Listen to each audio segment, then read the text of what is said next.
आप सभी दोस्तों का हमारे चैनल पर स्वागत है। आज 17 मार्च 2025 दिन सोमवार। आपको हम सुनाएंगे सोमवार व्रत कथा। तो भक्तों, आप संपूर्ण व्रत कथा का अनुसरण करिएगा, साथ ही महादेव का आशीर्वाद प्राप्त करिएगा। प्रेम से बोलिए हर हर महादेव। आइए भक्तों, शुरू करते हैं और वीडियो को लाइक शेयर अवश्य कर लें। आपका बहुत धन्यवाद होगा। महादेव आपके भंडारे भरें और आपको सुख शांति प्रदान करें। तो आइए भक्तों, कथा का अनुसरण करते हैं। किसी नगर में एक धनी व्यापारी रहता था। दूर दूर तक उसका व्यापार फैला हुआ था। नगर के सभी लोग उस व्यापारी का सम्मान करते थे। इतना सब कुछ होने के बाद भी व्यापारी बहुत दुखी रहता था, क्योंकि उसके घर कोई पुत्र नहीं था, जिस कारण अपने मृत्यु के पश्चात व्यापार के उत्तराधिकारी की चिंता उसे हमेशा सताती रहती थी। पुत्र प्राप्ति की इच्छा से व्यापारी सोमवार का व्रत, भगवान शिव की पूजा याचना किया करता था और शाम के समय शिव मंदिर में जाकर शिव जी के सामने घी का दीपक जलाया करता था। उसकी भक्ति देखकर माता पार्वती बहुत प्रसन्न हुई और वह भगवान शिव से आग्रह करने लगी कि आप व्यापारी को एक पुत्र की प्राप्ति का वरदान अवश्य दें। परंतु महादेव ने माता पार्वती से कहा कि जिसके भाग में जो होता है वही मिलता है। परंतु माता पार्वती नहीं मानी, वह बार बार आग्रह करने लगी। शिव जी माता पार्वती के आग्रह को स्वीकार कर लिया और उन्होंने व्यापारी को पुत्र रत्न का वरदान दे दिया। परंतु उन्होंने माता पार्वती से कहा कि इस पुत्र की आयु मात्र 16 वर्ष होगी, उसके पश्चात इसकी मृत्यु हो जाएगी। उसी रात स्वप्न में आकर व्यापारी से भगवान शिव ने कहा कि हे व्यापारी, तेरे घर पुत्र रत्न की प्राप्ति होगी, तू खुशी मना। परंतु उस पुत्र की आयु मात्र 16 वर्ष होगी। सुबह जब व्यापारी उठा, उसने इस बात को स्मरण किया तो उसे खुशी भी हुई, लेकिन पुत्र अल्पायु होने के कारण उस खुशी को नष्ट कर दिया। व्यापारी पहले की तरह सोमवार के दिन भगवान शिव का विधिवत व्रत करता रहा। कुछ महीनों के बाद उसके घर एक सुंदर बालक ने जन्म लिया और घर में खुशियां ही खुशियां भर गईं। बहुत धूमधाम से पुत्र जन्म का समारोह मनाया गया, परंतु व्यापारी को पुत्र जन्म की बहुत खुशी नहीं हुई, क्योंकि उसे पुत्र की अल्पायु होने का रहस्य पता था। जब पुत्र 12 वर्ष का हो गया तो व्यापारी ने कहा, मेरा पुत्र बनारसी पढ़ने जाएगा, उसके मामा को बुलवा लो। मामा को बुलवाया गया और पुत्र को मामा के साथ बनारसी पढ़ने के लिए भेज दिया और कहा, जहाँ भी तुम रुको विश्राम करो, वहाँ पर यज्ञ करवाना, ब्राह्मणों को भोजन करवाना। मामा भांजे ने ऐसा ही किया। वह जहाँ भी रुकते विश्राम करते, यज्ञ करवाते, ब्राह्मणों को भोजन करवाते और यात्रा फिर आगे निकलते। लंबी यात्रा के बाद मामा भांजे एक नगर में पहुंचे। उस दिन उस नगर के राजा की कन्या का विवाह था, जिस कारण पूरे नगर को सजाया गया था। निश्चित समय पर बारात आ गई, लेकिन वर का पिता अपने बेटे के एक आंख से काने होने के कारण बहुत चिंतित था। उसे वह था इस बात का पता चलने पर कि कहीं राजा को इस बात का पता चल गया वह विवाह से इनकार ना कर दें, इससे उसकी बदनामी भी होगी।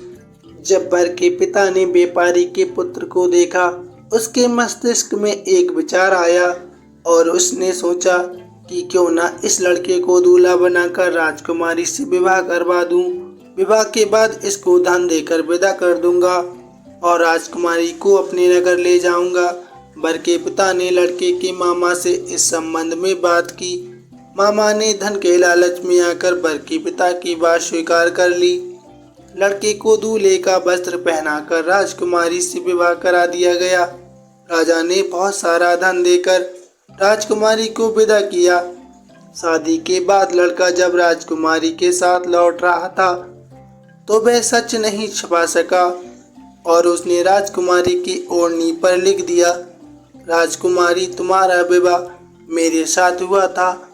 मैं तो बनारसी पढ़ने के लिए जा रहा हूँ और तुम्हें जिस नवयुवक की पत्नी बनना पड़ेगा वह कान्हा है। जब राजकुमारी ने अपनी ओढ़नी पर लिखा हुआ पढ़ा तो उसने कान्हे लड़के के साथ जाने से इनकार कर दिया।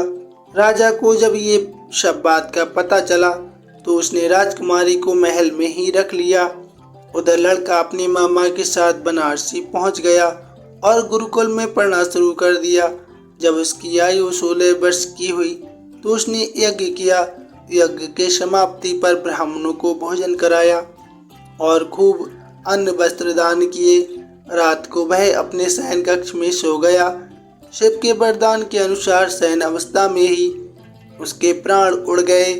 सूर्योदय पर मामा मृत भांजे को देखकर रोने पीटने लगा। आसपास के लोग भी एकत्रित होकर दुख प्रकट करने लगे।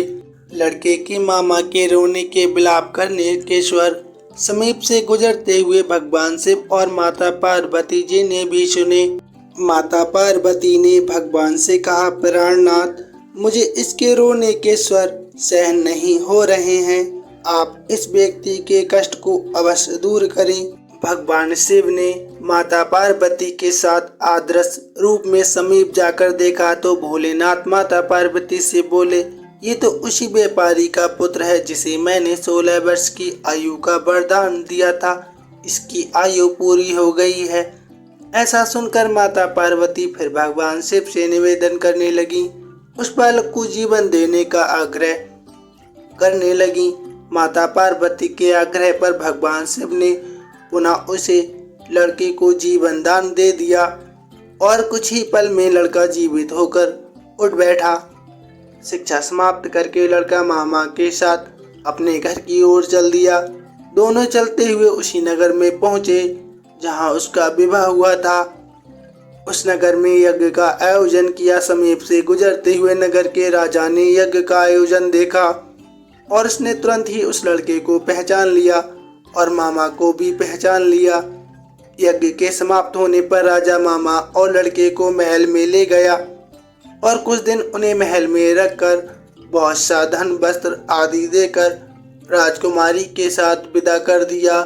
इधर भूखे प्यासे रहकर व्यापारी और उसकी पत्नी बेटे की प्रतीक्षा कर रहे थे। उन्होंने प्रतिज्ञा कर रखी थी कि यदि उन्हें अपने बेटे की मृत्यु का समाचार मिला तो दोनों अपने प्राण त्याग देंगे, परंतु जैसे ही उसने बेटे के जीवित वापस लौटने का समाचार सुना तो वह बहुत प्रसन्न हुआ। वह अपनी पत्नी और मित्रों के साथ नगर के द्वार पर पहुंचा। अपने बेटे के विवाह का समाचार सुनकर पुत्रवधू राजकुमारी को देखकर उसकी खुशी का ठिकाना ना रहा। उसी रात भगवान शिव ने व्यापारी के स्वप्न में आकर कहा, हे श्रेष्ठ, मैंने तेरे सोमवार व्रत करने और व्रत कथा सुनने से प्रसन्न होकर तेरे पुत्र को लंबी आयु प्रदान की है। पुत्र की लंबी आयु जानकर व्यापारी बहुत प्रसन्न हुआ। शिव भक्त होने तथा सोमवार व्रत करने से व्यापारी की सभी मनोकामनाएं पूर्ण होती गईं। इसी प्रकार जो भक्त सोमवार का विधिवत व्रत करते हैं और व्रत कथा सुनते हैं उनकी सभी इच्छाएं पूर्ण होती हैं। प्रेम से बोलिए जय शिव जय शिव पार्वती। तो भक्तों, ये थी सोमवार व्रत कथा। आपको कैसी लगी प्लीज़ कमेंट में अवश्य बताइए। साथ ही अवश्य लिखना हर हर महादेव। धन्यवाद।